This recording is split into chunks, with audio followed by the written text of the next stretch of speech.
మొత్తానికి వసూలు చేస్తున్నారని దానం నాగేంద్ర గారు అడిగారు అధ్యక్ష. ఈ స్కీము అనౌన్స్ చేసింది ఎన్నికల కంటే ముందు చేసిన వాగ్దానం కానీ స్కీమ్ అనౌన్స్ చేసేటప్పుడు కానీ చాలా స్పష్టంగా చెప్పాము అధ్యక్ష. 200 యూనిట్లు వరకే ఉచితంగా కరెంటు ఇస్తామని చెప్పి చాలా స్పష్టంగా చెప్పాము. 200 యూనిట్లు దాటినటువంటి వాళ్ళు ఎవరికి కూడా ఈ పథకం వర్తించదు. సో స్కీమ్లో లేని దాన్ని యాడ్ చేసి ఇవ్వని అడిగితే మేము చేయగలిగేదేం లేదు. స్కీమ్లో ఉన్నది మాత్రమే అమలు చేస్తాం. అట్లాగే ఇంత గౌరవ సభ్యులు కొత్తగా వచ్చినటువంటి ఇళ్లకి ఇందిరమ్మ ఇళ్లకి బిల్లులు ఇచ్చే విధంగా ఉచిత కరెంట్ ఇవ్వాలని అడుగుతూ ఉన్నారు అధ్యక్ష. ఇందిరమ్మ ఇళ్ళు ఇప్పుడు అండర్ కన్స్ట్రక్షన్ ఉన్నాయి. అండర్ కన్స్ట్రక్షన్ పూర్తి అయిన తర్వాత డెఫినెట్గా వాళ్ళు మీటర్లు పెట్టిన తర్వాత వాళ్ళు కూడా 200 యూనిట్లో వాడుకుంటా ఉంటే వాళ్ళందరికి కూడా ఉచితంగానే కరెంటు 200 యూనిట్ల వరకు అందుబాటులోకి వస్తుంది అధ్యక్ష. ఇందిరమ్మ ఇళ్ళు కట్టుకున్నటువంటి వాళ్ళకి, ఇందిరమ్మ ఇళ్ళు కట్టుకోవడం సొంత గృహాలు ఉన్నటువంటి వాళ్ళకి కూడా అందరికీ 200 యూనిట్ల వరకు ఉచితంగా కరెంటు వస్తుంది. సో ఇందిరమ్మ లబ్ధిదారులందరికీ కూడా 200 యూనిట్లు ఉంటే డెఫినెట్గా వాళ్ళకు కూడా ఉచిత కరెంటు వస్తుంది. అట్లాగే కొత్తగా రేషన్ కార్డులు ఇచ్చినటువంటి వాళ్ళకు కూడా దీంట్లో తీసుకొని రావాలని అడిగారు అధ్యక్ష. వాళ్ళు కూడా 200 యూనిట్లో ఉంటే డెఫినెట్గా వస్తుంది అధ్యక్ష.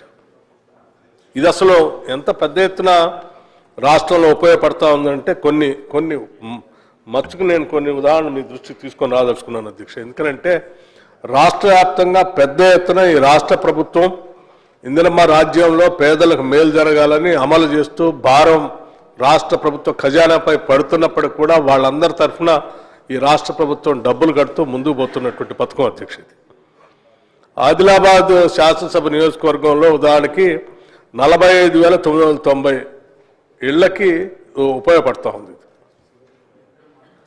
అట్లాగే ప్రశ్న అడిగినటువంటి మిత్రుడు అచ్చంపేట శాసనసభ నియోజకవర్గంలో 40,555 కుటుంబాలకు ఉపయోగపడతా ఉంది. ఇట్లా ఉదాహరణకి జగిత్యాలలో 59,739 కుటుంబాలకి ఇది ఉపయోగపడతా ఉంది. కామారెడ్డిలో 69,492 కుటుంబాలకి ఉపయోగపడతా ఉంది అధ్యక్ష. కోరుట్లలో 60,980 కుటుంబాలకు ఉపయోగపడుతుంది అధ్యక్ష. అట్లాగే మక్తల్ 40,094 కుటుంబాలకు ఉపయోగపడుతుంది అధ్యక్ష. మిత్రుడు మానకొండూరు శాసనసభ్యులు డాక్టర్ అడిగినటువంటి శాసనసభ నియోజకవర్గంలో 56,925 కుటుంబాలకు ఉపయోగపడుతుంది అధ్యక్ష. నిజామాబాద్ అర్బన్లో 52,771 కుటుంబాలకు ఉపయోగపడుతుంది అధ్యక్ష. ఇట్లా గజ్వేల్లో అధ్యక్ష బీఆర్ఎస్ ఫ్లోర్ లీడర్గా ఉన్నటువంటి మాజీ ముఖ్యమంత్రి చంద్రశేఖరరావు గారి కాన్స్టిట్యున్సీలో 65,862 మందికి ఉచితంగా కరెంటు ఇస్తా ఉన్నాం అధ్యక్ష.